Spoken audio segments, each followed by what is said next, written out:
Assalamu alaikum урматтуу достор, урматтуу жалпы спорт сүйүүчүлөрү, мекендештер. Биз Белграддагы дүйнө чемпионатынан уландуу репортаждарды назарыңыздарга коебуз. Азыр болсо эркин күрөш боюнча 23 жашка чейинкилер арасындагы дүйнө чемпионатынын алкагында 65 килограмм салмак чембирдигинде мекендешибиз Айбек Токтогул уулу күрөш өткөрөт. Анын бул жолку каршылашы Украина өлкөсүнүн өкүлү Эрик Арушанян. Арушанян түкүтеги армениялык болгон балбан.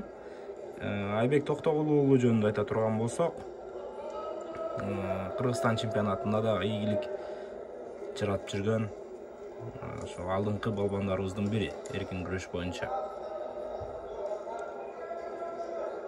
Күрөш эми 23 жашка чейинкилер арасында дүйнө чемпионатында өзүн канчалык жакшы жагынан көрсөтө алар экен, биз үчүн абдан маанилүү. Грек-рим күрөшүнөн бир дагы балбаныбыз ийгилик жарата алган жок. Андан кийин кыздар күрөшүнөн Айпермедет кызы чемпионат алды. Назира Марсбек кызы биринчи эле атаандашынан утулуп калды. Эми мына эркин күрөшкө кезек келип жетти. Эми күрөш, эркин күрөш боюнча балбандарыбыз кандай даярдыкта барды экен?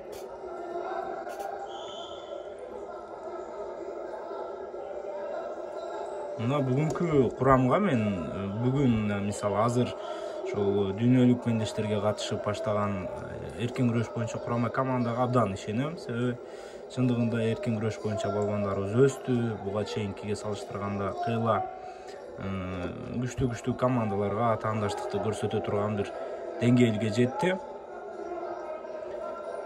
Ошондуктан дагы Эрназар Ахматалиев дүйнөнү вице-чемпионат алды. Чоңдор арасында Албек Осмонов. Ошондуктан бул балбандарыбыздан дагы биз кандайдыр бир жакшы жыйынтыкты күтүп калабыз.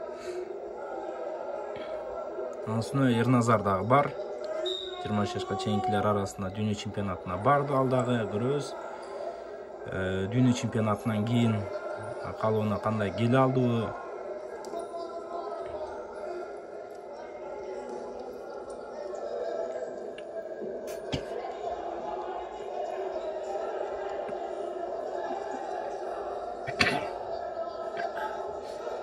Отуз секунда Айбекке берилген болчу. 30 секунданын ичинде Айбек Токтогул уулу упай ала алган жок. Ошондуктан Эрик Арушанянга азыр биринчи упай берилди. Айбек эми активдүүрөөк кыймылдашы керек. Мен айтпайм активдүү эмес кыймылдап жатат деп. Болгон эми калыстар ушинтип тең күрөш өтүп жатса деле эсеп 0-0 болуп турган учурда кайсы бир тарапка пассив берет. Азыр Арушаняндын чабуулдук аракеттери мүмкүн болсо зонадан качып күрөш керек. Айбек Токтогул уулу. Шу бир муундагы балдар. Айбек Токтогул уулу, Бекболот Мырзаназар уулу, Эрназар Ахматалиев. Ушул балбандар бир учурда ошол Нуртилек Карыпбаевдер Олимпиадалык резерв мектебинде даярданышып, Тайырбек Жумашбек уулу бар. Шу бир учурдагы 1997-98 жылкы балдар ушулар. Андан бир жаш уулуулар мынакей Улукбек Жолдошбеков, Алиёк Осмоновдор. Ошол курактагы балбандар азыр менин оюмча эгемен Кыргызстандын тарыхында эркин күрөш боюнча эң бир жакшы жыйынтыктарды көрсөтүп жатат.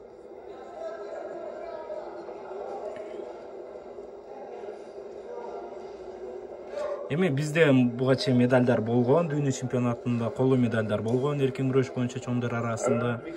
Бирок көп учурда легионер балбандарыбыз алып келген. Ошол Алексей Крупников, Базар Куруев сыяктуу.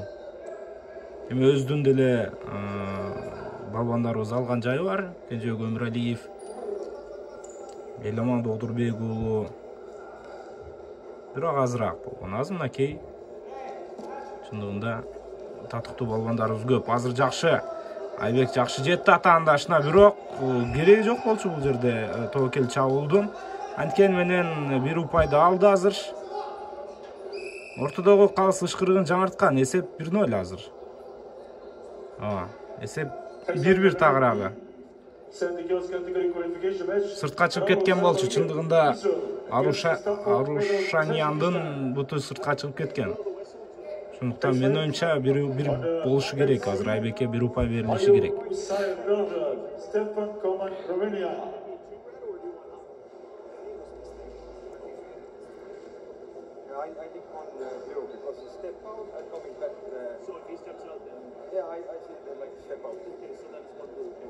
Азыр эч кандай челлендж болгон жок. Болгону калыстар өздөрү бири-бири менен сүйлөшүп такташып жатат.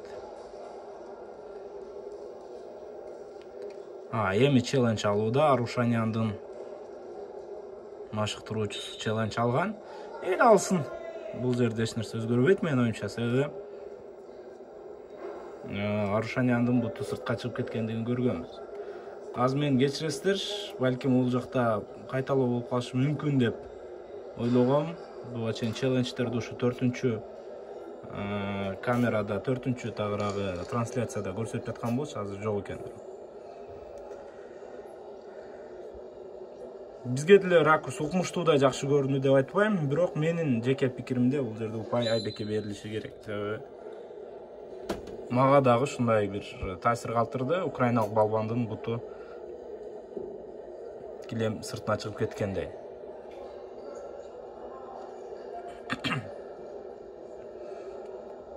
Азыр мынакей калыстар дагы да болсо карашып жатат абалды.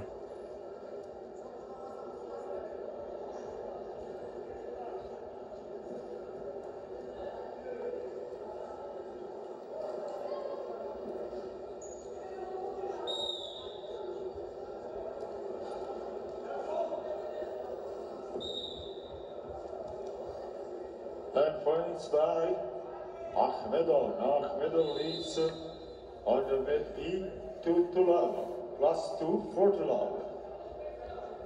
Азыр дагы да болсо биз көрүп жаткан мат жөнүндө эч кандай сөз айта элек. Калыстар кандай чечим чыгаргандыгы жөнүндө.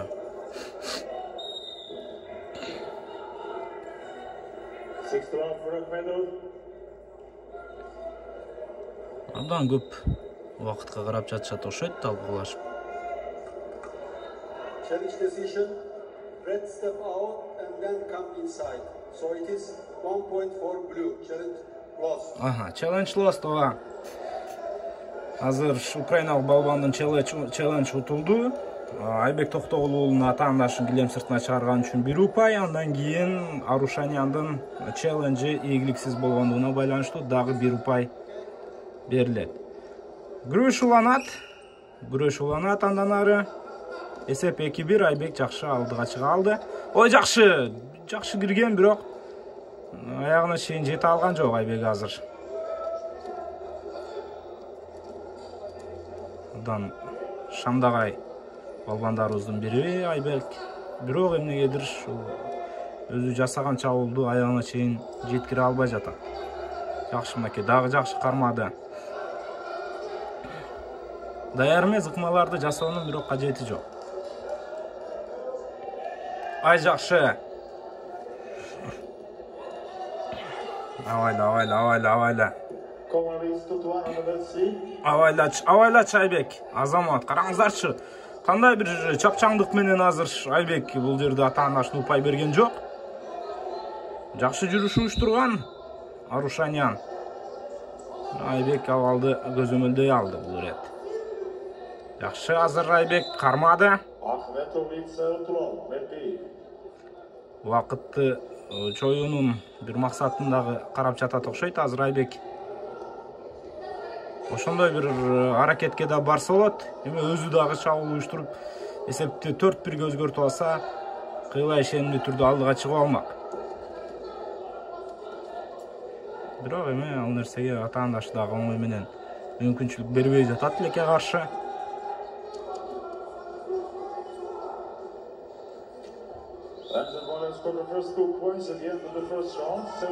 50 секундадай вакыт калган учур. Азырынча Айбек алды да жана Азамат кармап кал. Ай Азамат, 2 упай Айбекке, 4-1. өтө керектүү жерден азыр Айбек упайды алып кетти. 47 секунда эми жакшы коргонуш керек Айбек. Эми жакшы коргонуш керек. Көрдүк Айбек жакшы коргона алат азыр. Мына ушундай жерлерден бербеш керек мүмкүн болушунча. Бербе Айбек, бербе. Азамат жакшы туруп кетти. Бербе, чыгып кет, качып кетчи Айбек. Жок, жөнөкөй жерден азыр алып кетти атаандашы. Бербеш керек, жок деген накат кетпеш керек. Айбек кетпе. Кетпе Айбек. Болду, бутка тургузуш керек. 20 секунда Айбек, 1 упай алдыдасың. Ох, тилекке каршы мен укпайт, бирок мен укпасам деле бул сөздү залда отургандардан жок эле дегенде бир 5-6 көрдөш керек. Нурбек Изабековду көрүп жатам бул жерде. Анын үстүнө Айбектин өз машыктыруучулары турат. Бул ооз-2 гана эскертүү, кармабаш керек мындан кийин. Антип кармабаш керек. 10 секунда убакыт калды Айбек. Коргонуп койчу эми. 10 секунда. Эй! Кач эми, кач. Бербе. Бербе, чыкпа. Бүттү убакыт. Бүттү убай жок Азамат. Ой. Эрик Арушанян бул балбанда мыкты экен, бирок жеңиш Айбектике. Челлендж ала албайт украиналыктар, себеби челленджин уттуруп коюшкан алар. 4-3. Челлендж алса деле эч нерсе өзгөрбөйт. Азамат Айбек. Азамат Бали. Чындыгында жакшы коргонду Азамат. Чындыгында абдан көргөнгө да оор болду күрөш. Украиналык балбан эми кайталоодон көрүп азыр өзүнүн бул кылыктарына бир аз уялса керек. Себеби эч кандай упай жок болчу украиналык балбанда эң акыркы аракетинде. Достор, буюрса биз менен калып туруңуздар.